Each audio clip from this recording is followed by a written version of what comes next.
Hi again, everyone. This is Gary Digital Williams here on Beltway Boxing News and Notes on the Boxing on the Beltway Podcast Network. And you can listen to the Boxing on the Beltway Podcast Network and subscribe to the network on Spreaker.com, iHeartRadio.com. We're also on Stitcher.com. We're also on TuneIn. We are also on the Google Podcast app as well. So you can definitely go ahead and subscribe to the network and listen to the great commentary, news and notes every week, as well as live blow-by-blow action on the Boxing on the Beltway Podcast Network.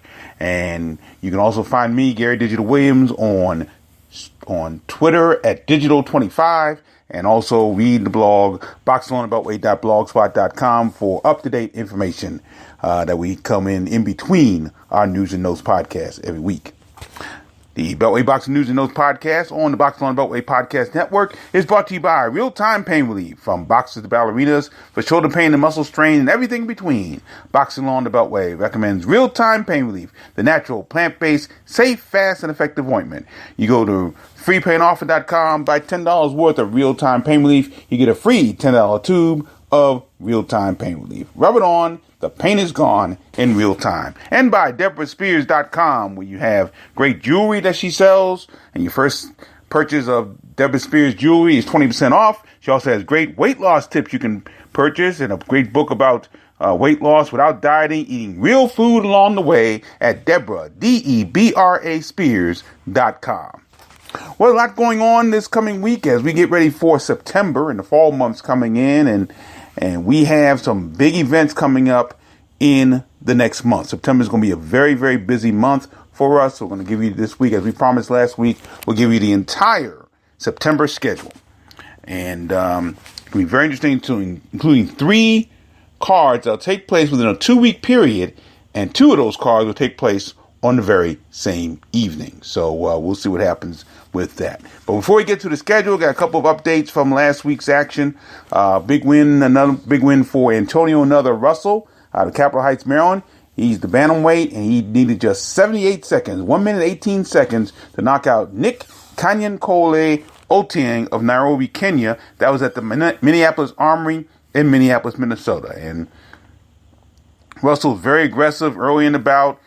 Otieng tried to clinch up with him, and that didn't help him, in all honesty, because Russell, while he was still in Otieng's clinch, he landed 2 left hands. Remember, now referees are allowing the boxers to, they have been doing it for a while actually, allowing the boxers to fight within the clinch if their hands are free. And Russell's hand was indeed free. His left hand was. He landed 2 hard left hands, dropping Otieng to the canvas.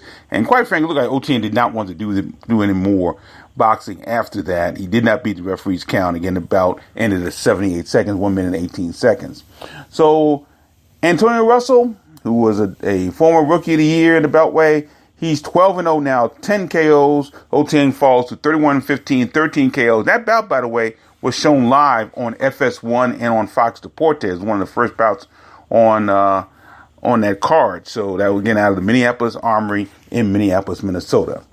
Meanwhile, Baltimore, Maryland super middleweight Jesse the Beast Nicklow. We didn't know about this bout until right before he got ready to go. It was there was a weigh-in. I was like, wait a minute, what is Jesse Nicklow doing? But he was boxing, and he took on a guy by the name of Trevor McCumbee out of Glendale, Arizona. Now, Nicklow had not fought since he fought back in, I believe it was August of 2017, when he fought at Michael State Avenue in Glen Burnie, Maryland, and won a bout there over Chauncey Field. So he hadn't fought since then, and McCumbee had not fought since 2016, but it didn't really seem to matter. Trevor McCumbee scored a third round TKO over Nicklow to win the bout at the Gila River Arena in Glendale, Arizona. And McCumbee is actually from Glendale, so he's fighting at home.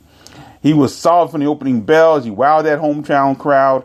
He knocked Nicklow with a hard right hand. Didn't knock him down, but it was enough to stop the bout. The bout was stopped at 40 seconds of the third round, and apparently Nicklow and his camp complained about it, but it didn't matter. And Nicklow lost, and he's now 27-9-3 with 9 KOs. McCumbee is undefeated. He's 24-0, 19 KOs with 1 no contest. His last bout ended in a no contest.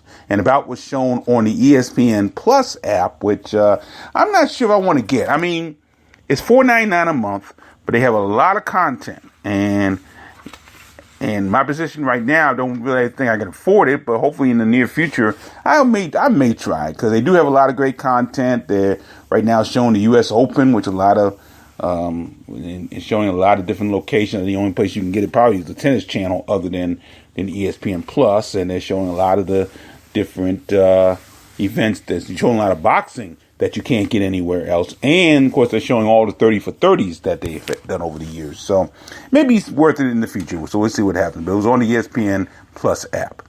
So that's basically the weekend events. Of course, we had the big couple of amateur events in the area. We had, I believe, we had the Diamonds in the Rough show that was over at the District Municipal Center. My partner Juan Marshall went there, and it was a packed house over there, no question about that. And we also had the Ceasefire Smoke the Brothers and Sisters, Don't Smoke the Brothers and Sisters amateur card, the annual card done by Al Malik Farrakhan. And every year I try to get over there, but something comes up and I cannot make it over there. And one year I'm going to have to definitely make that show. But he does it every year without fail. Great barbecue during the day and the amateur boxing in the afternoon. And it's a great event. Again, the 6-month moratorium to stop the killing in the District of Columbia. So hopefully one day we won't need that. No question about that. So those are the events that took place during this past week. Now, September, we talk about, is going to be pretty huge. We got a number of pro shows in the area. We also have a number of amateur shows in the area as well. And so this is a big week, and some really big bouts with some of our Beltway boxers along the way. So let's go ahead and look at Saturday. So start with Saturday, September 1st at the Seminole Casino in Coconut Creek, Florida. That's where Upper Marlboro heavyweight Mike Silverback Balogun will take on Irenu Beato Gigante Costa Jr. of Sao Paulo, Brazil. Now, they haven't said how many rounds this bout is scheduled for. Of course, Balogun's been up to the 6 rounds. Junior has been up to the 6 rounds as well. So I would guess it'd be a 6-rounder, possibly an 8-rounder, but they don't know offhand. Balogun is 11-0, 8 KOs, but he'll battle for the first time since May of 2017. And that's when he won a 6-round unanimous decision over Terrence Marlborough in Boca Raton, Florida. So this is Balogun's second straight trip to the Sunshine State. Junior is 19-7, 17 KOs, but he's never fought in the United States. He has not fought since April of 2016. And that was when he was stopped in the 3rd round by Otto Wallin. That was in Stockholm, Sweden. So Mike Silverback Balogun back in action once again. A really promising heavyweight. 11-0, as we said, 8 KOs, and we'll see what happens there. So that's Saturday, September 1st at the Seminole Casino in Coconut Creek, Florida. Our first amateur boxing card in the area for the month of September will be on Friday, September 7th, and that'll be at the Berry Farms Coliseum in Washington, D.C., and that'll be the 6th annual Friday Night Fights Inside the Gates, and that'll be in the Berry Farms neighborhood in Southeast D.C., a neighborhood that, from what I've been reading, has gone on some significant change, and we don't know when that'll be the Berry Farms that people who have lived in this area for as long as they have can remember. So we'll see. But this is a beautiful facility they have. It's an outdoor facility, and this will be an amateur event that's free and open to the public. So that's Friday, September 7th at the Berry Farms Coliseum in D.C., Southeast D.C., and it should be interesting to see what happens there. It's a great event. I've been there a couple of times myself, and really nice amateur boxing there, no question. That's Friday, September 7th. Then on Saturday, September 8th, we have a big day of action. No question about that. Huge day, and probably the biggest bout of the month will take place during Saturday, September 8th. We'll talk about that in just a moment. But our amateur show for that month will take place at the Kenilworth Recreation Center in D.C., and that will be the 8th annual Dr. Arnold W. McKnight Memorial Amateur Boxing Invitational Kickboxing and MMA Exhibition event. It's a huge event they have honoring the legacy of the longest tenured chair of the D.C. Boxing Wrestling Commission, the late Dr. Arnold McKnight. And he'd been there for 10 years as chair of the D.C. Boxing Wrestling Commission. They honor different people every year, and this year among the honorees, of course, with the legendary boxing manager and promoter, the former manager of Riddick Bowe, and of course, fellow Howard alum Rock Newman will be one of the honorees, as well as the late Bernard Boogaloo Roach. He'll be honored posthumously during that event. The event begins at noon. Once again, it'll be at the Kenilworth Recreation Center, and that's in Washington, D.C. I believe it's in Northeast Washington, D.C.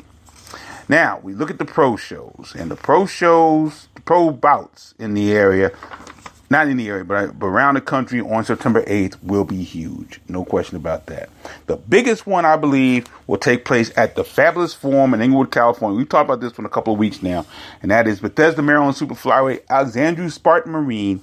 He'll take on Bruno Escalante at Redwood City, California for the vacant IBF Intercontinental Super Flyweight title. That's a bout scheduled for 10 rounds. That'll be on the Superfly 3 card. That'll take place at the Forum. And the bout is scheduled to be shown on the international feed for HBO.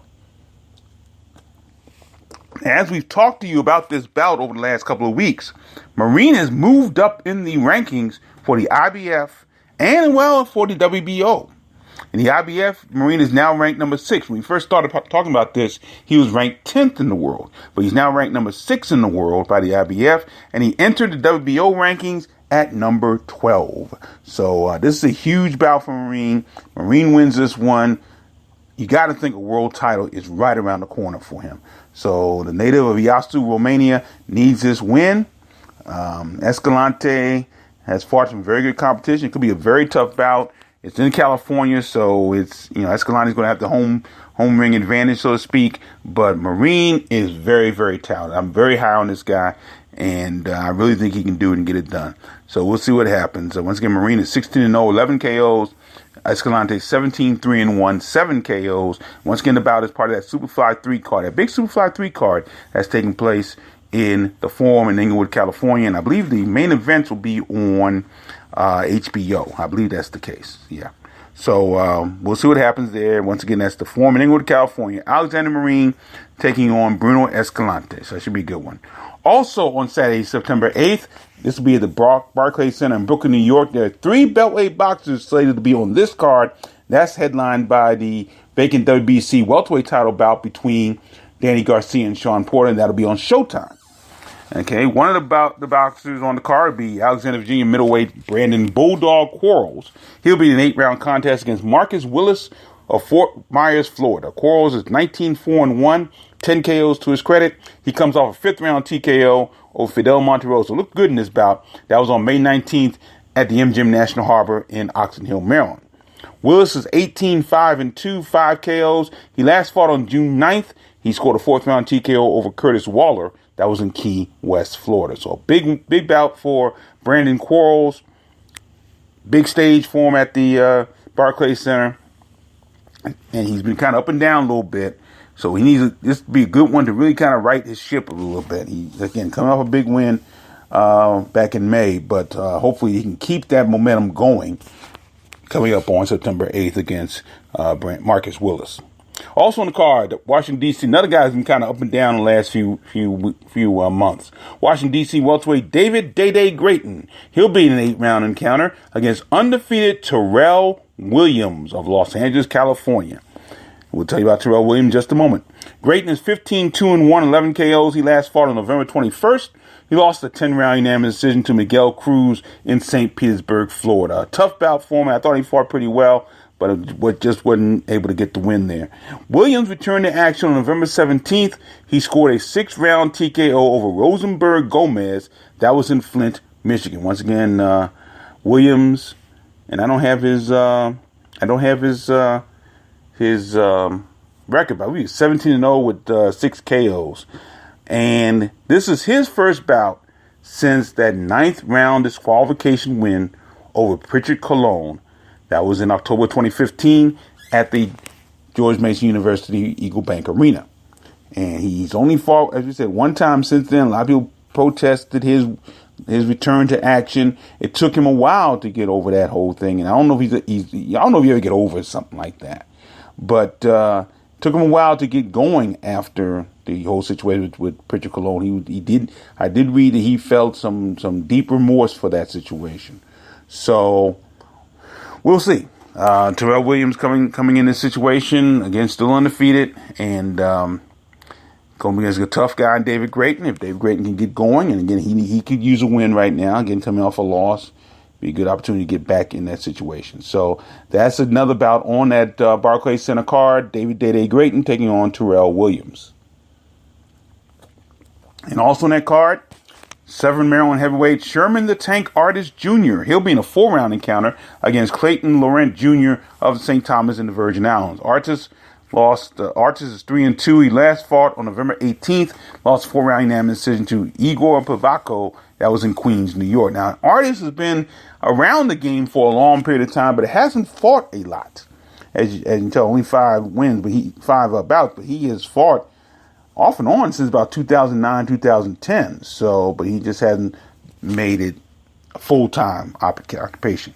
Meanwhile, Clayton Laurent Jr., once again, out of St. Thomas, Virgin Islands. He was a member of the Virgin Islands Olympic team of 2016. He made his pro debut in August of 2017, scored a second-round technical knockout over Wayman Carter. That was in Charlotte Amalie in the Virgin Islands. So, again, the guy has only fought one time and hasn't fought in a little bit more than a year now. So, should be a good opportunity for Sherman Artist. See if he can get a win here and even up in make his record 4-2. So that's on the card as well. It's a 4-round bout. Sherman Artist Jr. out of Severn, Maryland, taking on Clayton Laurent Jr. of St. Thomas, Virgin Islands. So those are the bouts that are on the Saturday, September 8th card from the Barclays Center in Brooklyn, New York. Meanwhile, over at the Showboat Hotel and Casino in Atlantic City, New Jersey on September 8th, Baltimore, Maryland lightweight Jamal Dyer will be in a 4-round contest against Marcus Lugo of Vineland, New Jersey. Dyer is 5-1, 3 KOs, coming off a 37-second knockout over William Barber on July 14th in Salem, Virginia. Now, he's had a 37-second knockout and a 22-second knockout in his career. So Dyer, when he gets it going, he knocks him out early. Lugo was 0-1. He lost his pro debut back in August of 2017. He dropped a 4-round majority decision to Romain Tomas. That was at the Claridge Hotel and Casino in Atlantic City. So he's looking to get on the winning track once again. So that's Saturday, September 8th. Showboat Hotel and Casino in Atlantic City, New Jersey. Jamal Dyer battling Marcus Lugo. So again, huge day, September 8th for the Beltway with our big amateur card at the Kenilworth Recreation Center. And it goes all those big local boxing bouts that are taking place all around the country. And mostly on the East Coast, really. Marines on the West Coast. So yeah, East and West Coast, definitely. No question about that. Now let's go to Thursday, September 13th. This is at the Hard Rock Hotel and Casino in Las Vegas, Nevada. We talked about this a little bit. Super middleweight, the heavy-hitting diva, Franchon Cruz-Zern out of Baltimore. She'll be in a 10-round bout against Maricela La Diva Conejo of Los Angeles. That's for the vacant interim WBC super middleweight title. Conejo is 12-2, 5 KOs, and DeZern is 3-1, 1 KO. So you look at this situation like, how in the world is DeZern going to be able to fight someone who has 14 pro bouts? Well, if you take DeZern's amateur record into consideration, she's got just as much, maybe even more experience than Conejo does. Now, Conejo has been more rounds, and she's scored more knockouts, and she's had more activity. But don't count out what DeZern has done. I mean, you're talking about 11, 12-time national champion in the amateurs. And I think in this case, it means a little bit more.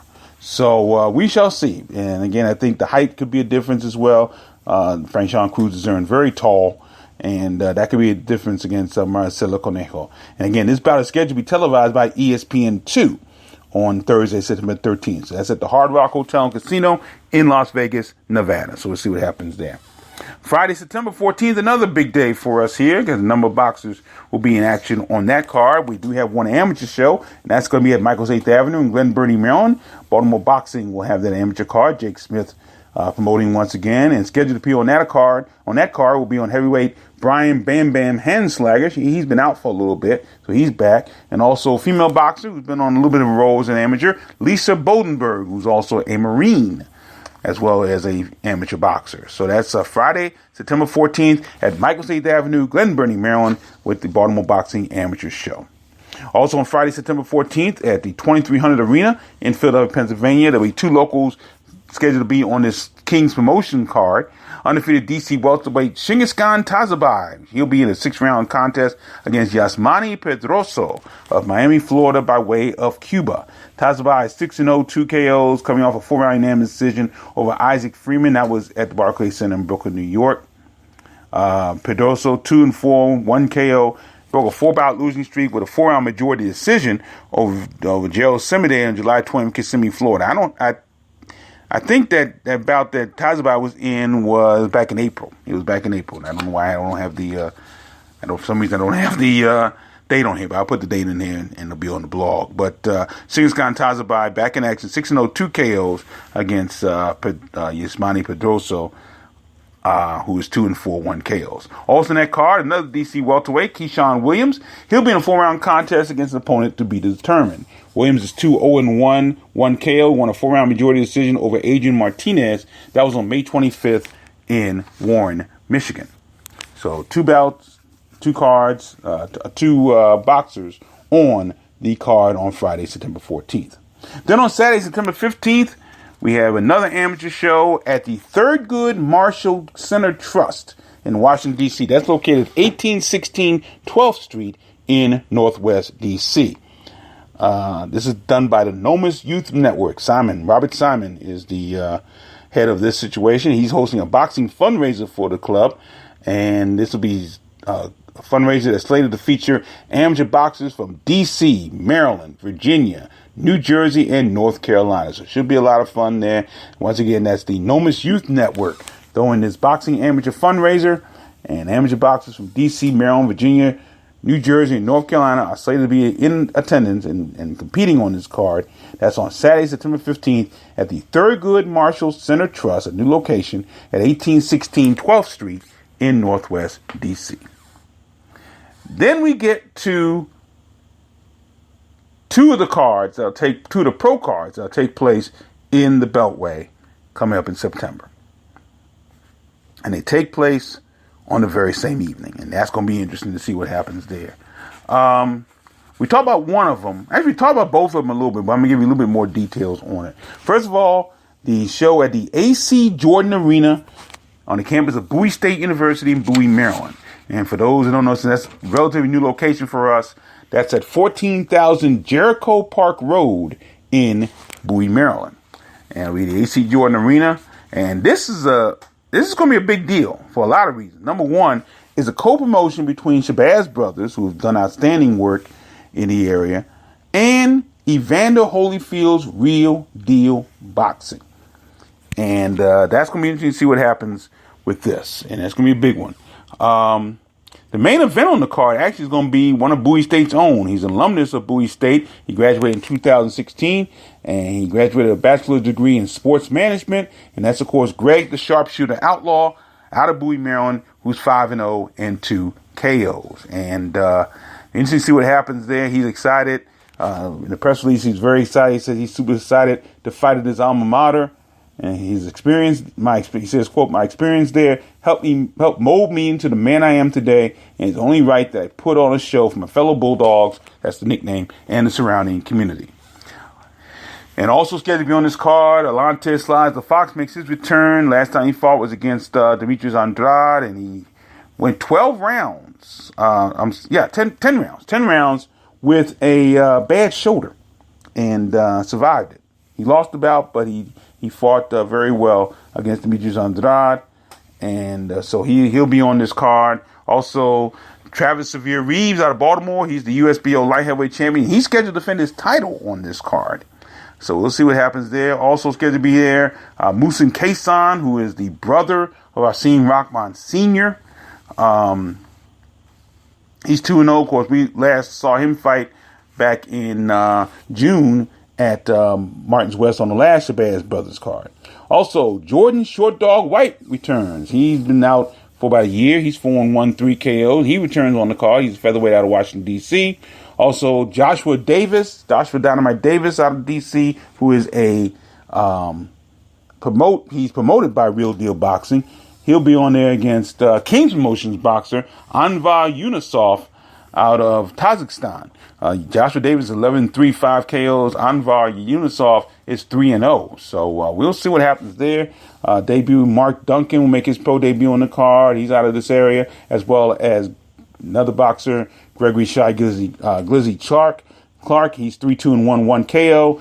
And the return of Tariq YGB Irby out of Landover, Maryland. He's 4-0, 2 KOs. He'll be in a 4-round bout. So it's a great partnership between Shabazz Brothers, Real Deal Boxing, and Bowie State University, because there'll be students from the sports management and communications department will be a part of this event, working with the promoters to actually have opportunity to give very nice real life experiences. So this is a great situation. Bowie, Maryland, Bowie State, I should say, is all in on this situation. So should be a lot of fun. That's Saturday, September 22nd at the A.C. Jordan Arena at Bowie State University in Bowie, Maryland. Meanwhile, on that very same day, at the ABC Sports Complex in Springfield, Virginia, this is a tag promotions card that'll feature Patrick YG Pat Harris, a super lightweight from Hyattsville, Maryland. He's 13-0, 8 KOs.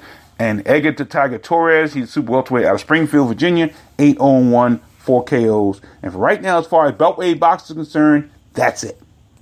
And in all honesty, and I say this with the situation that I'm going to be doing the ring announcing for I'm scheduled to do the ring announcing for this card.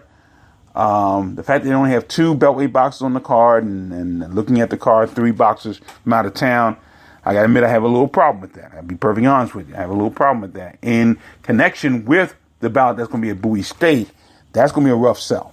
I'll be perfectly honest. It's going to be a rough sell. So if I were Attack Promotions, I would think about this a little bit and see if they still want to do this. Because, again, they don't have a lot of Beltway boxers on this card. If nothing else, they could do it early so fans get a chance to see both bouts. I'm speaking selfishly about that, so we'll see. But they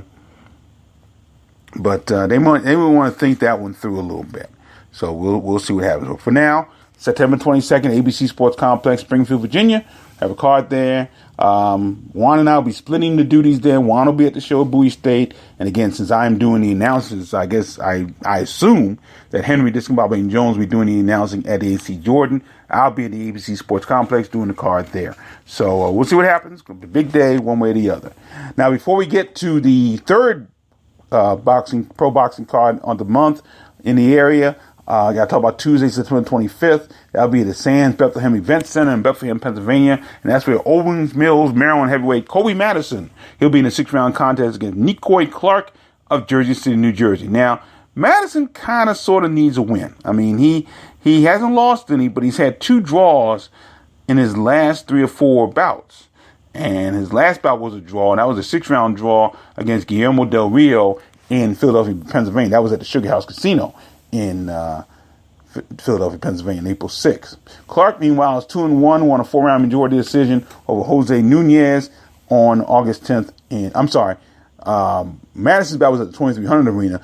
Clark's bout was at the Sugar House Casino on August the 10th. So, again, Kobe Madison kind of needs to win. Again, 6-0-2, which isn't a bad record. 4 KOs, 2 credits. Not a bad record, but a win would be nice at this stage. So that's on Tuesday, September 25th at the Sands Bethlehem Event Center in Bethlehem, Pennsylvania.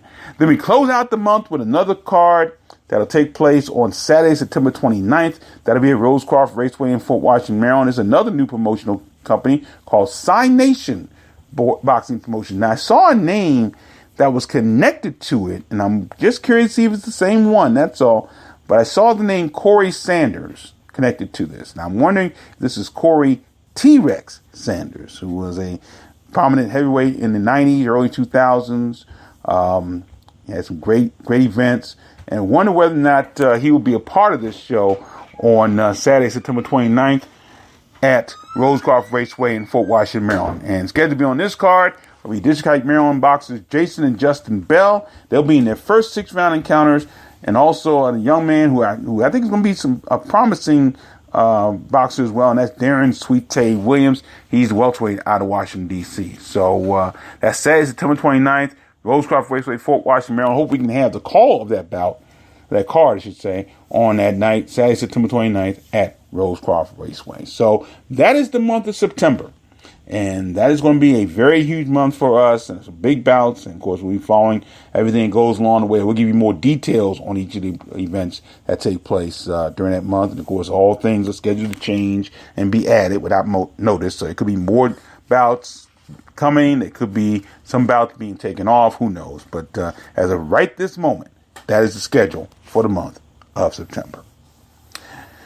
Now, finally, we have a tribute to give out. It's a more unique tribute than I usually give because it is political in nature, but not going to talk about the politics per se. And of course, as you know by now, as you should know by now, Arizona Senator and former presidential candidate John McCain passed away this past week.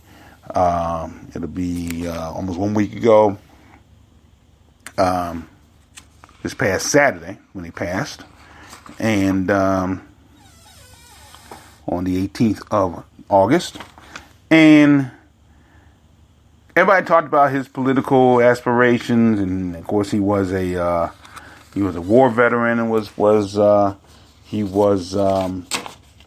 captured and made a prisoner of war. And of course we've all heard his issues with President Trump. But my focus on my tribute to Senator McCain deals with his love of the sport of boxing. And when a lot of what's happened recently and over the last few years, of course, I did something similar to this with Abe Poland, where I focused primarily on Abe Poland's love for professional boxing and the number of bouts and cards that he had at the Capitol Center and even at the what is now the Capital One Arena. But Senator John McCain was a huge friend of the sport of boxing. First, he was a boxer at the United States Naval Academy. Now, I'm curious to know whether or not the rule that is in place now at the Naval Academy, where every cadet, every student in the Naval Academy has to go through boxing. They have to box their freshman year. I'm just curious to know when that took place during McCain's time. I don't really know, but he was a boxer, and he was a huge boxing fan, and he wanted to use his influence as a senator in the U.S. government to help reform the sport of boxing. And of course, this big thing was when he spearheaded a group of senators into enacting the Muhammad Ali Boxing Reform Act of 2000. That was a bill that sought to protect the rights and welfare of pro boxers, aid state commissions with boxing oversight, and increase sportsmanship with integrity to the sport. Now, the act came out in 1999, and in January 2000, it was signed into law by President Bill Clinton. So he was a big supporter of the sport. He called for something that I have called for, and many other people. I know Teddy Atlas talks about it all the time. And that's a National Boxing Commission. That's the one thing he could not get going. A National Boxing Commission that totally oversaw every aspect of the sport. And in case you don't know, you should know if you listen to this, you probably already know that each commission works differently around the country. Each state commission works differently. And a lot of times they do things that are crazy. A lot of times they'll do things that don't make any sense. They allow cards, allow bouts to take place that never should take place. And that has been an issue. And a universal national commission would relegate that a lot better. So he wanted to do that. According to boxing promoter Lou DiBella, he told my good friend Kevin Iole about this, that he said McCain hated bad judging. This is a quote. He hated to see boxers exploited. At the time the Ali Act was being debated, there were some scandals with the rating organizations that troubled him. DiBella goes on to say he hated all the stuff that was real intelligent, hardcore, caring fans hated. He just hated it. He absolutely hated all the nonsense. He wanted to see boxing be better. He had so many things on his plate that he couldn't do what he really wanted. And Lou DiBella went on to say that he loved sports. He had a passion for boxing. He loved the mentality the fighters had. And he just loved to sit and watch a great fight. So Lou DiBella, who was a big friend of Senator McCain, and the two worked on the Ali Act and remained friends until Senator McCain's passing. And he also was involved with mixed martial arts. And I really didn't know this until I kind of looked it up a little bit, that Senator McCain at one time referred to mixed martial arts as human cockfight. Now, you remember the early days of UFC and mixed martial arts? It looked like no holds barred stuff. It really did. It was ugly to watch. And truthfully, I'm not a big fan of it to this day, but you can definitely see the rules have changed. You can definitely see there's definitely more regulation in the sport, and they've tried desperately to help make that sport safer, to the point where, like I said, I don't know if I've told the story on air, but I've told the story to many friends of mine. I actually did call a mixed martial arts card at one time. It was over at George Mason University. And number one was the first event that I really needed somebody to really help me along the way, because I knew very little about it. I just called what I saw and let my color commentator at that time just take care of the technical stuff. That's basically the best thing you do, I guess, in a situation like that. But after the card was over, I was talking to David Holland, who is the head of the Virginia Department of License Regulations in the state of Virginia, and of course oversees both boxing and mixed martial arts, and I assume professional wrestling too, but definitely boxing and mixed martial arts. And I was talking about the card and so on, and he told me, well, 12 fighters got suspended. And our first reaction was, there weren't 12 fighters on the card, were there? Well, as it turned out, I think there were 9 bouts on the card. Out of the 18 boxers that that appeared on the card, 12 of them got suspended, and 6 of them won their bouts. Okay, that's how brutal that sport can be at times. And McCain's passion for regulation in MMA again helped make the sport safer. No question about that. So Senator McCain wanted to do that, and wanted to also, as we said, create a national boxing commission. But again, it never got off the ground. And one thing Senator McCain did applaud President Trump for, and to tell you the truth, I kind of did it myself, although the way it was done was kind of weird, but it did happen eventually, and that was a good thing, and that was the pardoning of legendary world heavyweight champion, posthumously, Jack Johnson. And that's something Senator McCain has fought for since 2004.